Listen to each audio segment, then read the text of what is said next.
પરથી કહેવા માંગીએ છે કે આ તો હજુ સેમીફાઇનલ છે, આ તો અમારું ટ્રેલર છે, પિક્ચર તો 2027 માં આવવાનું છે, પિક્ચર તો 2027 માં આવશે અને જે દિવસે અમારો સમય આવશે તે દિવસે તમારી હેરાનગતિઓનો પણ અમે વ્યાજ સહિત હિસાબ કરવાના છે। ડેડિયાપાડા લોકવાડીના યુવાનોની ધડકન ફરી એકવાર જોરદાર તાળીઓ થઈ ગઈ એમના માટે।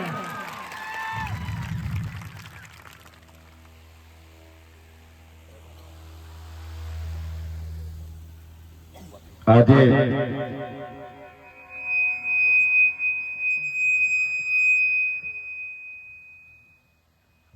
અમે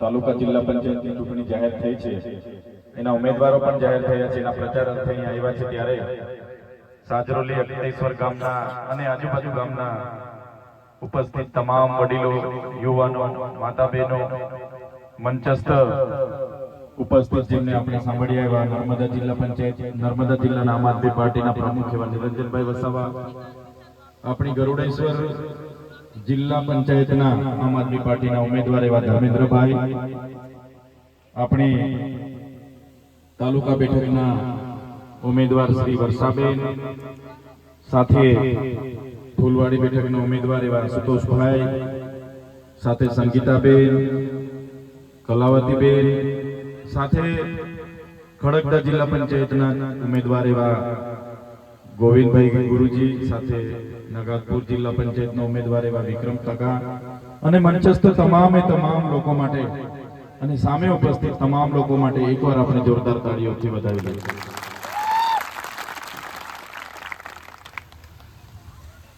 આ લોકશાહીનું પર્વ છે, જે પ્રમાણે આપણે બીજા ધાર્મિક અને સામાજિક તહેવારોની ઉજવણી કરીએ છીએ, આ લોકશાહીના ઉત્સવને પણ આપણે ઉજવવાનો છે।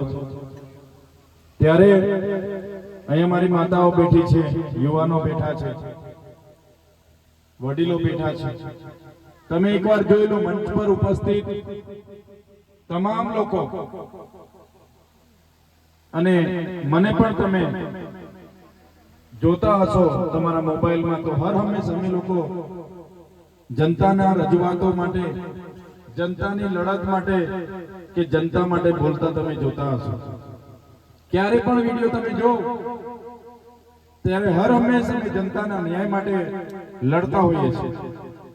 કેવડિયાની બાબત હોય, કોઈ પોલીસની હેરાનગતિ હોય, જંગલ ખાતાની હેરાનગતિ હોય, જીબી વાળાની કોઈ રજૂઆત હોય, માર્ગ અને મકાન વિભાગની કોઈ રજૂઆત હોય, કોઈ જગ્યાએ પ્રોજેક્ટના નામે, વિકાસના નામે કોઈના ઝૂંપડા તૂટતા હોય, કોઈની જમીન લેવાતી હોય, ત્યાં હર હંમેશ ચૈતર વસાવા અને એની ટીમ હોય છે।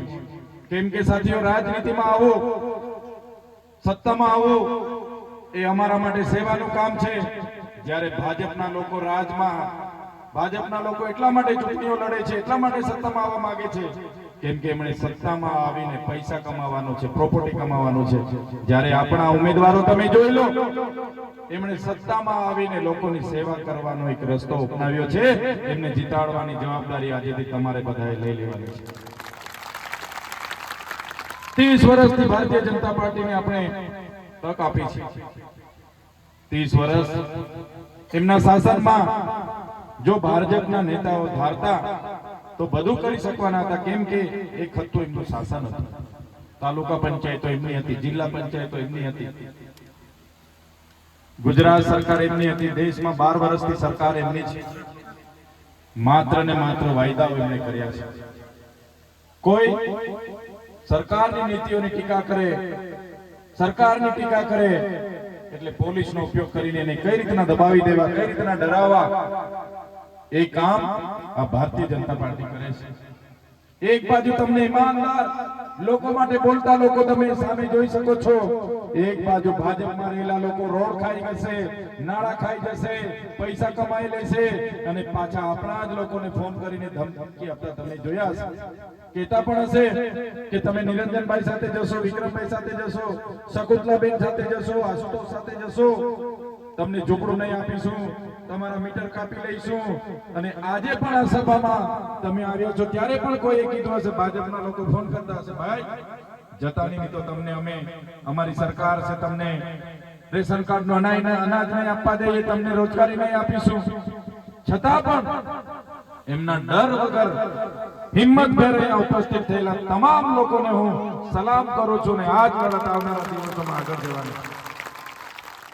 આ તમારી ઉપસ્થિતિ બતાવે છે કે આવનારા દિવસોમાં ગરુડેશ્વર જિલ્લા પંચાયતમાં તમારા બધાના આશીર્વાદથી ધર્મેન્દ્રભાઈ જીતે છે. આપણી તાલુકા પંચાયતમાં તમારા આશીર્વાદથી વર્ષાબેન જીતે છે અને તમારી સેવાનું તક એમને મળે છે. આગળ ભાજપના લોકો કહેતા હતા કે ભાઈ ગુજરાત તો ભાજપનું ગઢ છે, નરેન્દ્રભાઈ અમિત શાહનું ગઢ છે, આમ આદમી પાર્ટી નહીં ચાલશે, ચૈતર વસાવા નહીં ચાલશે. સાથીઓ આજે તમે જોઈ લો, ગુજરાતમાં આમ આદમી પાર્ટીએ તમારા જેવા સામાન્ય પરિવારમાંથી તમારા માટે લોકો માટે લડનારા 6000 ઉમેદવારો ઉતાર્યા છે. ત્યારે આજે આમ આદમી પાર્ટી ગુજરાતમાં ચાલતી નથી, આમ આદમી પાર્ટી ગુજરાતમાં દોડી રહી છે. જેનો ડર આજે ભારતીય જનતા પાર્ટીને છે. અમારા કાર્યકરો પર, અમારા નેતાઓ પર, અમારા આગેવાનો પર ખોટા કેસો કરવામાં આવે છે. આજે એમને ડરાવવામાં આવે છે, પોલીસ સ્ટેશને બોલાવીને દબાવવામાં આવે છે, ફોર્મ ખેંચી લેવા માટે ધમકાવવામાં આવે છે. પણ અમારો આમ આદમી પાર્ટીનો કાર્યકર એક કોંગ્રેસના કાર્યકર જેવો નથી. અમારા આમ આદમી પાર્ટીના કાર્યકરો, આપણા કાર્યકરો એ આંદોલનમાંથી ઉભા થયેલા કાર્યકરો છે. અને ભાજપના લોકોને પણ આમ જ પરથી કહેવા માંગીએ છીએ કે આ તો હજુ સેમીફાઇનલ છે, આ તો અમારું ટ્રેલર છે. પિક્ચર તો 2027 માં આવવાનું છે. પિક્ચર તો 2027 માં આવશે અને જે દિવસે અમારો સમય આવશે તે દિવસે તમારી હેરાનગતિઓનો પણ અમે વ્યાજ સહિત હિસાબ કરવાના છે. આજે તમે જોઈ લેજો, જે મનરેગાની યોજનાથી ગામના લોકોને ગામમાં રોજગારી મળતી હતી, એ મનરેગા યોજનામાં એમના બચુભાઈ ખાબડ મંત્રીએ કરોડો રૂપિયાના કૌભાંડો કર્યા અને ગામની રોજગારી એ લોકોએ છીનવી લીધી. ત્યારે એ લોકો ગામમાં આવે ત્યારે મનરેગાની રોજગારી પૂછજો કેમ આજે આખા ગુજરાતમાં મનરેગાની રોજગારી બંધ છે? કેમ કે એમના મંત્રીઓ, એમના કાર્યકરો, એમના આગેવાનો મનરેગાના કરોડોના રૂપિયા એમના સગે વગે કર્યા.